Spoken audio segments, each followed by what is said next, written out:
আলহামদুলিল্লাহ, মক্কা থেকে মদিনাতে যাচ্ছি। আমি আজ থেকে প্রায় 10 বছর আগে কি 11 বছর আগে যে রোডটাতে গিয়েছিলাম তার চেয়ে অনেকটা বেটার এখনকার যে যাতায়াত ব্যবস্থাটা তো যাচ্ছে। আর সূর্যটা একটু ডুবো ভাব। আমরা সবাই ওয়েট করছি রসুল পাক সাল্লাল্লাহু আলাইহি সাল্লাম রওজা মোবারক করার জন্য। আলহামদুলিল্লাহ, আমাদের পিছনে আমাদের ক্যাপ্টেন বার হয়ে আছে। সো মানে টোটাল রাস্তাঘাট থেকে শুরু করে উঁচু উঁচু পাহাড় সব কিছু মিলেই দেখাচ্ছে। Beautiful road. আলহামদুলিল্লাহ, প্রায় প্রতিটা গাড়ি চলছে 120, 150 এইভাবেই যাচ্ছে গাড়ি।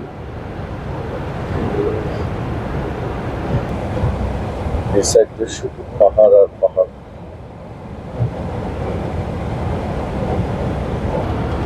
কিরকম ফিল হচ্ছে বার ভাই? আলহামদুলিল্লাহ, আমরা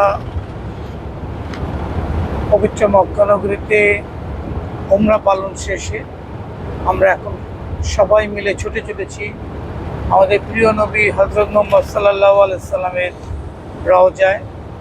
আমরা আশা করছি আমরা রাসূলুল্লাহ সাল্লাল্লাহু আলাইহি সাল্লামের সান্নিধ্য অর্জনের জন্য আলহামদুলিল্লাহ আমরা রওজা ওখানে আমরা জিয়ারত করব এবং ওখানে বেশি বেশি করে নফল নামাজ পড়ব। রিয়াজুল জান্নাত, আল্লাহর এই পার্থিব জগতেই আল্লাহ একটা বেহেশত আমাদের জন্য রেখেছে, যে বেহেশতের একটা নিদর্শন রিয়াজুল জান্নাত। সেখানে আমরা সালাত আদায় করব এবং মদিনার ইসলামী শাসনের ইসলামী যে বিভিন্ন ব্যবস্থা আমাদের রাসূল সাল্লাল্লাহু আলাইহি সাল্লাম যে সংগ্রাম করে গিয়েছেন, আল্লাহর নির্দেশে যে বিভিন্ন ফেরেশতারা বিভিন্ন রাসূল এই মক্কা মদিনাতে এসছেন, সেই নিদর্শনগুলি আমরা সবাই মিলে দেখব, ইসলাম সম্পর্কে বেশি বেশি করে জানব এবং ইহকালে এবং আখিরাতের জন্য যে ধরনের আমাদের জন্য নির্দেশনা রয়েছে সেগুলিতে আগামীতে আমরা এবং আমাদের পরিবার সবাই মিলে এটা মেনটেন করার চেষ্টা করব ইনশাআল্লাহ। থ্যাংক ইউ বার ভাই। অলমোস্ট 4 hours এর একটা জার্নি। আলহামদুলিল্লাহ, সামনে দেখতে পাচ্ছেন বিউটিফুল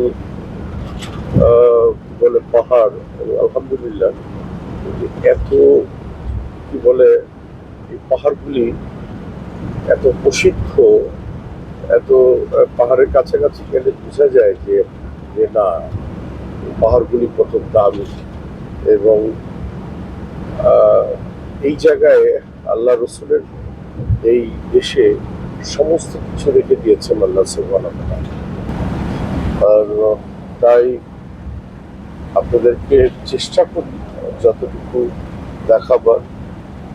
আমার চেষ্টার ত্রুটি নেই। জার্নিতে আছি, সেই জার্নিটা যেন আল্লাহ সুবহানাহু ওয়া তাআলা ভালোভাবে আমাদেরকে দেয় এবং পৌঁছায়, সেই দোয়াই চাই। ভালো থাকবেন। আসসালামু আলাইকুম।